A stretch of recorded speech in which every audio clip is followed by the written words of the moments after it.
ಇಂದು ಬಾಗಲಕೋಟೆಯಲ್ಲಿ ವೀಣಾ ಕಾಶ್ಯಪ್ನವರ್ ಸಭೆ ನಡೆಸಲಿದ್ದಾರೆ. ಸೆಕ್ಟರ್ ನಂಬರ್ 63ರಲ್ಲಿ ಸ್ವಾಭಿಮಾನಿ ಸಭೆ ನಡೆಯಲಿದೆ. ವೀಣಾ ಕಾಶ್ಯಪ್ನವರ ಬಂಡಾಯ ಇನ್ನೂ ಶಮನ ಆಗಿಲ್ಲ. ಅವರ ಪತಿ ಶಾಸಕ ವಿಜಯಾನಂದ ಕಾಶ್ಯಪ್ನವರು ಅವರು ಮುನಿಸು ಕ್ಲಿಯರ್ ಆದರೂ ಕೂಡ ಈಗ ವೀಣಾ ಕಾಶ್ಯಪ್ನವ್ರ ನಡೆ ಇನ್ನೂ ಸ್ಪಷ್ಟವಾಗಿಲ್ಲ. ಟಿಕೆಟ್ ಸಿಗದೆ ಬೇಸರಗೊಂಡಿದ್ದಾರೆ ವೀಣಾ. ಹಾಗಾಗಿ ಇವತ್ತು ಸ್ವಾಭಿಮಾನಿ ಸಭೆ ಕರೆದಿದ್ದಾರೆ. ಗ್ರಾಮ ಪಂಚಾಯತ್ ತಾಲೂಕು ಮಟ್ಟದ ಸಭೆ ನಡೆಸಿ ನಿರ್ಧಾರಕ್ಕೆ ಬರ್ತಾರೆ. ಸಭೆ ನಂತರ ಪಕ್ಷೇತರ ಸ್ಪರ್ಧೆ ಬಗ್ಗೆ ನಿರ್ಧಾರ ಪ್ರಕಟಿಸುವ ಸಾಧ್ಯತೆಗಳಿದ್ದಾವೆ. ಇವತ್ತು ವೀಣಾ ಕಾಶ್ಯಪ್ನವರ್ ಹೈ ವೋಲ್ಟೇಜ್ ಮೀಟಿಂಗ್ ಇದೆ, ಅವರ ನಿವಾಸದಲ್ಲಿದೆ. ಕಾಶ್ಯಪ್ನವ್ರು ಹೇಳಿದರು, ನಿನ್ನೆ ಹೇಳಿದರು, ಶಿವಾನಂದ ಪಾಟೀಲ್ ಕೂಡ ಬಂದರು, ಅವರ ಮನೆಗೆ ಮಾತುಕತೆ ನಡೆಸಿದರು. ಇಲ್ಲ, ನಾವು ಒಟ್ಟಾಗಿ ಹೋಗ್ತೀವಿ, ಕಾಂಗ್ರೆಸ್ ಅಭ್ಯರ್ಥಿ ಗೆಲ್ಲಿಸ್ತೀವಿ. ವೀಣಾ ಕಾಶ್ಯಪ್ನವ್ರದ್ದು ಕೂಡ ಮುನಿಸು ಸಹಜವಾಗಿದ್ದೇ ಇರುತ್ತೆ, ಅದನ್ನು ಕೂಡ ಬಗೆಹರಿಸ್ತೀವಿ ಅಂತ ಹೇಳಿದರು. ಶಿವಾನಂದ ಪಾಟೀಲ್ ಕೂಡ ಅದೇ ಭರವಸೆಯಲ್ಲಿದ್ದಾರೆ. ವೀಣಾ ಕಾಶ್ಯಪ್ನವ್ರು ಹೇಳ್ತಿದ್ದಾರೆ, ಯಾವುದೇ ಕಾರಣಕ್ಕೂ ನಾನು ಪ್ರಚಾರಕ್ಕೆ ಹೋಗೋದಿಲ್ಲ, ಸಂಯುಕ್ತ ಪಾಟೀಲ್ ಪರವಾಗಿ ನಾನು ಅಖಾಡಕ್ಕೆ ಇಳಿಯಲ್ಲ ಅಂತ ಹೇಳಿದ್ದಾರೆ. ಆದರೆ ಈಗ ಸಭೆ ನಡೆಸ್ತಾ ಇದ್ದಾರೆ. ಇವತ್ತು ತಮ್ಮ ಪಕ್ಷದ ಮುಖಂಡರ ಸಭೆ ಕರೆದಿದ್ದಾರೆ, ಅಭಿಮಾನಿಗಳು, ಆಪ್ತರದು. ಏನು ನಿರ್ಧಾರ ತೆಗೆದುಕೊಳ್ಬೋದು? ಹಾಗಾದರೆ CM, DCM, ಹೈಕಮಾಂಡ್ ನಾಯಕರು ಹೇಳಿದರೂ ಕೂಡ ವೀಣಾ ಕೇಳ್ತಾ ಇಲ್ಲ. ಲಾಸ್ಟ್ ಟೈಮ್ ನನಗೆ ಟಿಕೆಟ್ ಕೊಟ್ರಿ, ಅದಾದಮೇಲೆ ನಾನು ಸುಮ್ಮನೆ ಕೂರಲಿಲ್ಲ, ಸೋತೆ ಅಂತ 5 ವರ್ಷ ಕೆಲಸ ಮಾಡಿದೆ, ಪಕ್ಷಕ್ಕಾಗಿ ದುಡಿದೆ, ಸಂಘಟಿಸಿದೆ. ನನಗೆ ಟಿಕೆಟ್ ಇಲ್ಲ ಈ ಬಾರಿ.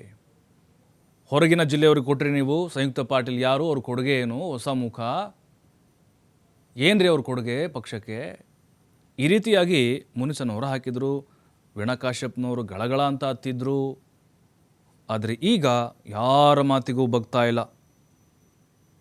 ನನ್ನ ನಿರ್ಧಾರದಿಂದ ಯಾವುದೇ ಕಾರಣಕ್ಕೂ ನಾನು ಹಿಂದೆ ಸರಿಯೋದಿಲ್ಲ. ಗ್ರಾಮ ಪಂಚಾಯಿತಿ ತಾಲೂಕು ಮಟ್ಟದ ಒಂದು ಸಭೆ ನಡೆಸಿ ಅಂತಿಮ ತೀರ್ಮಾನವನ್ನು ತೆಗೆದುಕೊಳ್ತಾರೆ. ಮಧ್ಯಾಹ್ನ 3 ಗಂಟೆಗೆ ಸಭೆ ಇದೆ. ಸಂಜೆ ಹೊತ್ತಿಗೆ ವೀಣಾ ಕಾಶ್ಯಪ್ನವರವರ ನಿರ್ಧಾರ ಪ್ರಕಟ ಆಗಬಹುದು. ಯಾಕಂತ ಹೇಳಿದ್ರೆ ಇನ್ನೂ ಅಲ್ಲಿ 2ನೇ ಹಂತದ ಚುನಾವಣೆ ಅಲ್ವಾ, ಸುಮಾರು 1.5 ತಿಂಗಳ ಟೈಮ್ ಇದೆ ಅವ್ರಿಗೆ. ಹಾಗಾಗಿ ಅವರು ಡೆಡ್ಲೈನ್ ಕೂಡ ಕೊಟ್ಟಿದ್ದರು, ಅದು ಕೂಡ ಮೀರಿದೆ. ಸಂಯುಕ್ತ ಪಾಟೀಲ್ ಅವ್ರನ್ನ ಹಿಂದೆ ಸರಿಸಬೇಕು, ನನಗೆ ಟಿಕೆಟ್ ಕೊಡಬೇಕು ಅಂಥೇಳಿ ಇನ್ನೂ ಕಾಲ ಮಿಂಚಿಲ್ಲ. ಆದರೆ ಅವ್ರನ್ನ ಅನೌನ್ಸ್ ಮಾಡಿಬಿಟ್ಟಿದ್ದಾರೆ. ಈಗ ವೀಣಾ ಕಾಶ್ಯಪ್ನವರು ಅದೇ ನೋವಿನಲ್ಲಿದ್ದಾರೆ. ಈಗ ಅವರು ಸ್ಪರ್ಧೆ ಮಾಡುವಂಥ ಒಂದು ನಿರ್ಧಾರಕ್ಕೆ ಬಂದರೆ ಖಂಡಿತವಾಗ್ಲೂ ಅದು ಕಾಂಗ್ರೆಸ್ ಅಭ್ಯರ್ಥಿಗೆ ಎಫೆಕ್ಟ್ ಆಗುತ್ತೆ.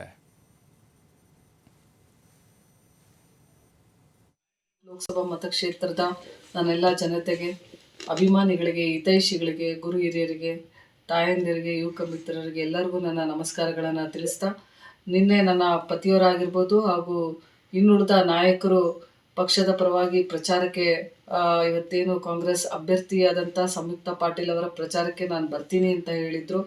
ಇದು ಅವರವರ ವೈಯಕ್ತಿಕ ಅಭಿಪ್ರಾಯ ಅಂತ ಹೇಳೋದಕ್ಕೆ ಬಯಸ್ತೀನಿ.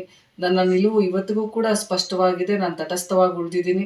ನನ್ನ ಅನಾರೋಗ್ಯದ ಕಾರಣ ನಾನು ಊರಿಗೆ ಬರೋದಕ್ಕೆ ಸಾಧ್ಯ ಆಗಿಲ್ಲ. ಬೆಂಗಳೂರಲ್ಲಿ ಇರುವಂಥ ಕಾರಣ ನಾನು ಇನ್ನು 2 ದಿನದಲ್ಲಿ ಬಂದು ನಾನು ಸಭೆಯನ್ನು ಮಾಡಿ ಪ್ರತಿಯೊಂದು ಪಂಚಾಯಿತಿ ಮಟ್ಟದಲ್ಲಿ ನಾನೆಲ್ಲ ಕಾರ್ಯಕರ್ತರನ್ನ ಹಾಗೂ ಅಭಿಮಾನಿಗಳನ್ನು, ಎಲ್ಲ ಹಿತೈಷಿಗಳನ್ನು ಸಂಪರ್ಕಿಸಿ ಈ ಸಾಕಷ್ಟು ಜನ ಕರೆಗಳನ್ನು ಮಾಡ್ತಾ ಇದ್ದಾರೆ, ತಮ್ಮ ನಿಲುವುಗಳನ್ನು ತಿಳಿಸ್ತಾ ಇದ್ದಾರೆ. ಎಷ್ಟೋ ಕರೆಗಳನ್ನು ನಾನು ಸ್ವೀಕರಿಸೋದಕ್ಕೆ ಸಾಧ್ಯ ಆಗಿಲ್ಲ, ಅದಕ್ಕೆ ಕ್ಷಮೆ ಇರಲಿ ಅಂತ ಹೇಳ್ತಾ, ನಾನೇ ಖುದ್ದಾಗಿ ನಿಮ್ಮ ಊರುಗಳಿಗೆ ಬಂದು ನಿಮ್ಮ ಅಭಿಪ್ರಾಯವನ್ನು ತಿಳ್ಕೊಂಡು ಮುಂದೆ ನಾನು ಏನು ಮಾಡಬೇಕು ಅನ್ನುವಂಥ ನಿರ್ಧಾರವನ್ನು ಮಾಡ್ತೀನಿ.